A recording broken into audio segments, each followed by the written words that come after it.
and you're on Straight Talk with Redfield on AM970 WSTX. We're in Washington, D.C. with the Speaker of the House, John Boehner. Mr. Speaker, good afternoon. Good to be with you. What an honor to have you here. What an honor. You asked and I complied. Let's talk about your challenges, Mr. Speaker, at this point. And I'm talking about one, these are Democratic publications that are coming out where they are indicating they believe the president is missing in action. How do you negotiate? Obviously, you're doing these resolutions. We're continuing operating the government. But how do you negotiate when there's nobody there to negotiate with? Well, it makes it pretty difficult. The House passed its plan to fund the government through September 30th. Mm-hmm. All of this was necessary because our Democrat colleagues decided last year not to do a budget, not to do appropriation bills, and they put the government on autopilot October 1st, and so we've passed a couple of continuing resolutions to keep the government open, but to reduce spending in the process. But we sent our big year-long CR over to the Senate, but they've done nothing. And it's hard to negotiate with someone when they haven't passed the bill and you don't know where they are. Mm-hmm. And so it's been a challenge. We have had discussions with them, and I'm hopeful we'll be able to come to some resolution. Well, we can't obviously operate this on continuing resolutions because government doesn't operate that way. There's no long-term planning when you're dealing that way. But let's talk about yourself and your challenge internally. We're talking about within our party itself. We have the Tea Partiers up there and those that tend to be more conservative. How do you develop a consensus and a strategy? We're talking about you in a leadership position as well as taking a look at the Senate, and they're in control of the Democrats. How do you, hold a same head going forward in this process in dealing with that challenge? Well, I think what holds us together is the fact that we all listened to what the American people had to say on Election Day. They wanted the economy to get going again. They believe that in order for that to happen, we need to cut spending here in Washington and get our fiscal house in order. And thirdly, they want to get rid of Obamacare. And those are the things that unify us. And if you look at everything that we've done this year thus far, it will relate to one, if not all, three of our objectives. All right. Next question. Obviously, when the United States sneezes, we get, again, the flu in the U.S. territories. And it is my hope that, obviously, as you go through this process, that obviously we have access up there because, there are a lot of idiosyncrasies here in the territory. Like if you go into tax simplification and so on and so forth, we're under the mirror theory of taxation. It is my hope, again, and I consider this almost a bipartisan issue, that obviously the doors are constantly opened for our delegate and, again, the governor of the United States Virgin Islands. Well, there's no question. We work with, all of the governors in the states. We work with the governors and the delegates in the territories. We're all Americans. We've got big challenges that we've got to deal with, and I think we need to deal with all of them together. All right, if I was to give you a crystal ball and, again, taking a look at this thing, looking at it from our approach, we're talking about the Republicans' approach, I'm wondering whether, again, the Democrats got the message in this last election cycle. Obviously, I don't think they got the message. They're not dealing with this thing like we are, and I'm talking about the severity of this problem. From 1981, I believe we had a $1 trillion, IOU. Now we're up to almost 15.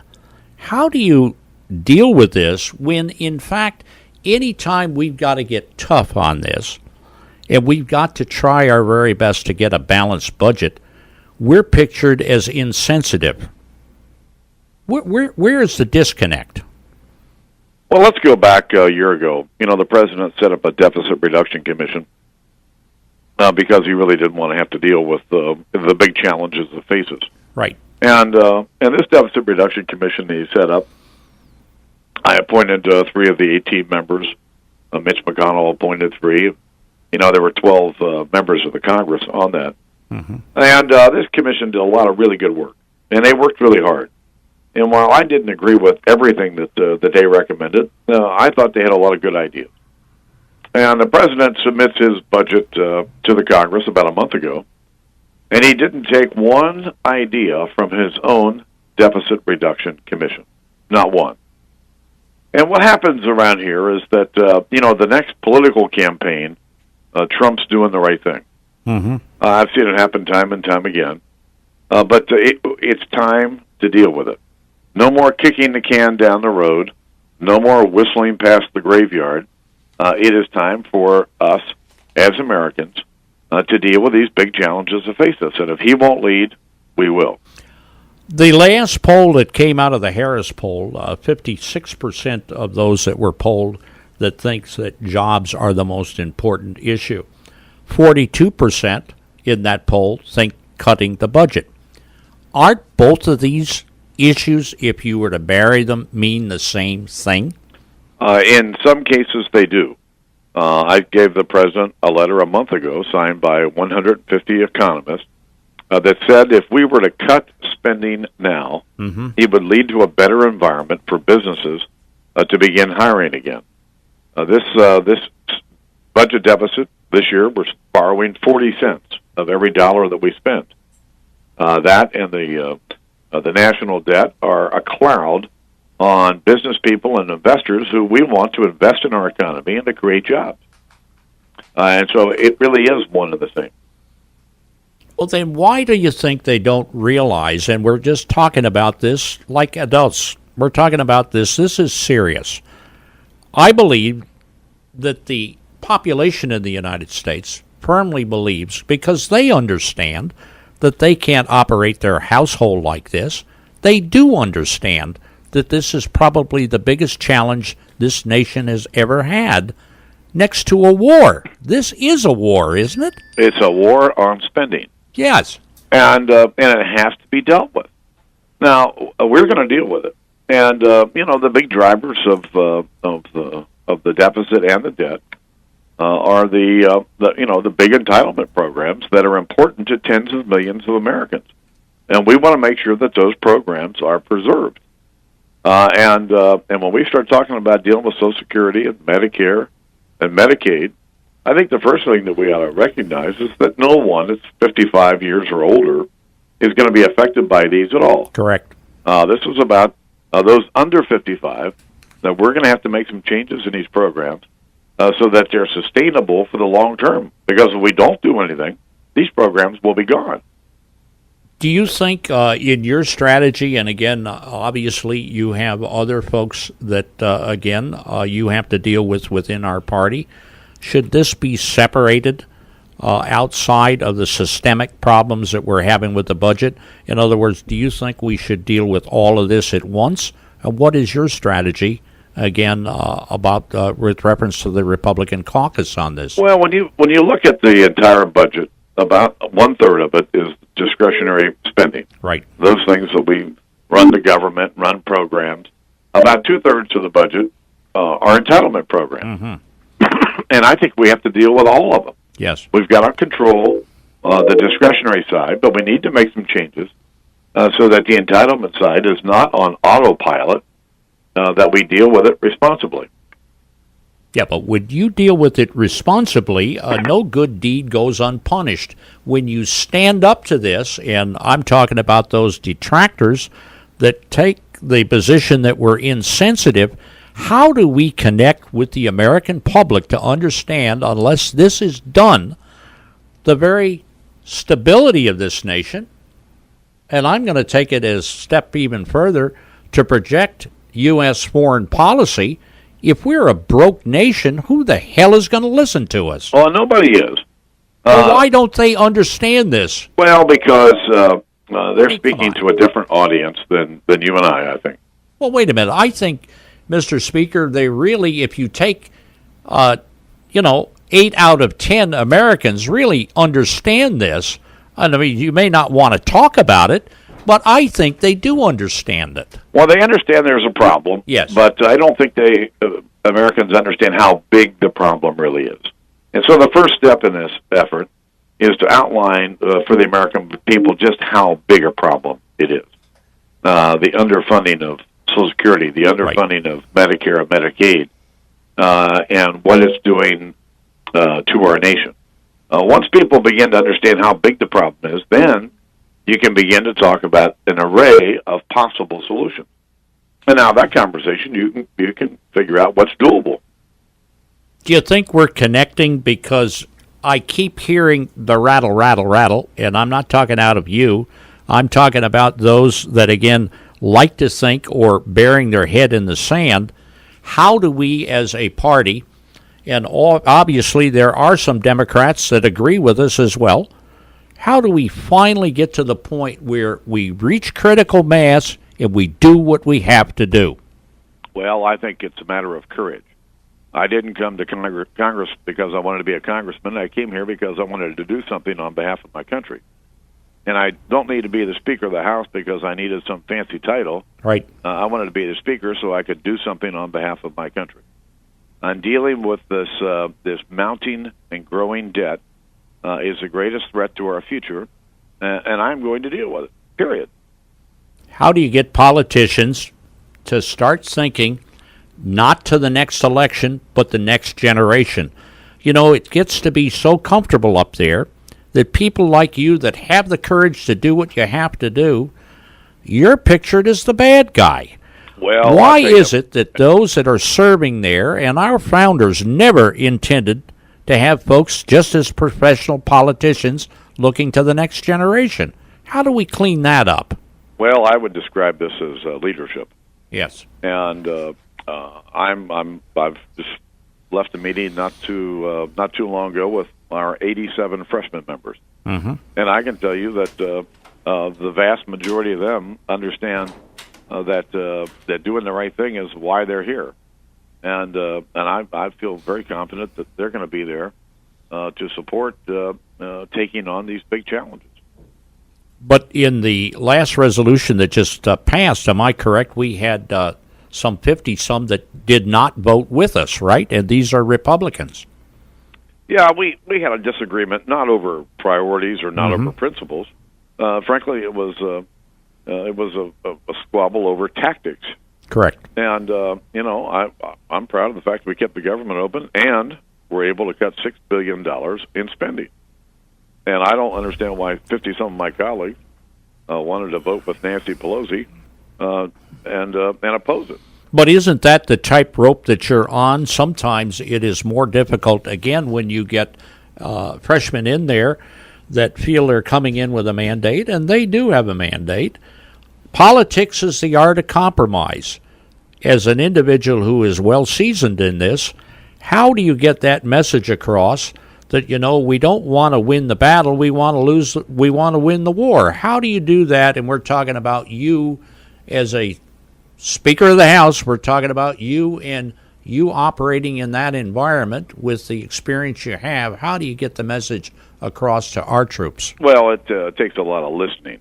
You know, a lot of there's patience. a former speaker who had a plaque in the office in which I now occupy, and the plaque said this: "Listen, learn, help, and lead."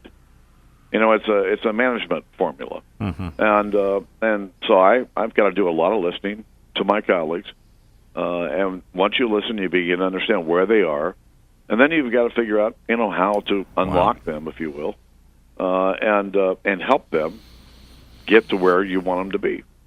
It's a tough job, but somebody's got to do it. I think you're aware I've got 11 brothers and sisters. My dad owned a tavern. All the skills I learned growing up are the skills I need to do my job today. So you were learning at a young age how to deal with limited resources in the family. Oh, yes. So you certainly knew how to do that. Let me just shift gears real quick, and I know you only have so much time. But let's shift to energy. We have discontinued, again, exploration again in the Gulf. We also are dealing with Alaska. You have the president talking about opening up the reserves. What about us as a nation returning again to using our own resources? And how do you address this issue with those out there? Again, we're talking about ecologists that go crazy. How do you deal with this? Because 13%, we've lost 13% of our own production because we've inflicted a wound upon ourselves. Well, we've not had a national energy policy for the last 37 years because radical environmentalists don't want us to have one. Yep. And I just think that a majority of Americans, probably 80% of Americans, think that it's ridiculous that we're dependent on foreign nations for our own energy, and you can't grow an economy without having energy. And I think it's time for us to do our all of the above energy strategy. We're calling it the American Energy Initiative. That would look at all the regulations that are slowing down the development of new energy. Look at how do we open up more of America's energy resources, and we've got to do all of the above if we're serious about keeping more of our own money here in the United States. Well, then, when you talk about these regulatory bodies, let's just talk briefly about EPA, not specifically, but we're talking about regulation. It appears that our country, over a period of years, we used to be a producing nation. We're now a consuming nation. If we have unemployment the way we have it, we've got to generate jobs here in the United States. How do we balance, again, regulation with, again, growth? And I think it has swung so far the other way that we are literally, we're starving ourselves. Well, and I think that's exactly what some in the administration and in the bureaucracy want. Right. I think they want to drive up energy prices. I think they believe that that means people would use less. It means that we might be able to get more alternative energy on the market. But I'm for green energy. Yes. But my goodness, that's not going to solve our short-term or medium-term problems. Correct. And I think by developing America's own energy resources, we can also use some of the royalties from that development to help speed up the development of green energy. So where's the common sense gone? Well, again, you're applying common sense to this issue. The whole issue. Right. Well, it's an oxymoron to think that bureaucrats are going to have common sense. Well, just take a look again. You're talking about, again, you folks will go ahead, and we're talking on a legislative point of view, pass something. And obviously, you know that these entities promulgate the rules and regulations. When they do this, they go hog wild. We have one of the largest refineries, again, in the free world down here, Amerada Hess. Now, justifiably, they have some problems, and they are correcting it. But they also just made a major layoff down here. And again, it was created in many respects of having to come up with a tremendous amount of money to retool. They didn't do this deliberately. We're talking about they are good corporate citizens. But where did we get the balance? And I'm just looking at it from the point of the United States Virgin Islands. Yeah. It's rough. There hasn't been a lot of balance that's come out of this administration. Hey, listen, I want clean water. I want clean air, just like anybody else in America. But the way we develop regulations, the way we impose them, these bureaucracies almost look at American companies as the enemy. Yes. And I just think that there has to be a better way of developing regulations where we can achieve the outcome of cleaner air and cleaner water without having this adversarial commando attitude out of the bureaucracy. Yeah. Well, you know, I also look at this issue of transfer of wealth. We're talking about the big sucking sound that goes into the Middle East, and we're talking about when these energy prices go up, it is probably the largest transfer of wealth in the history of the world. Oh, yeah. And I don't think we get it. In other words, it's nice for us to sit there and be naive and say we're all going to, you know, have wind power, solar power, and this and that. But I think, as you're saying, we need a bridge until we can get ourselves to that point. Where's the patience level? Well, I've got an appointment that's waiting for me, so I'm gonna have to get going. Well, listen, I want to tell you, first of all, I got an extra 5 minutes out of you, Mr. Speaker, and I really, really appreciate this dialogue that we've had. It's been a wonderful exchange. We got to do it again sometime. All right, we'll see you soon. And God bless you. You're a great guy. See you Thank you. later.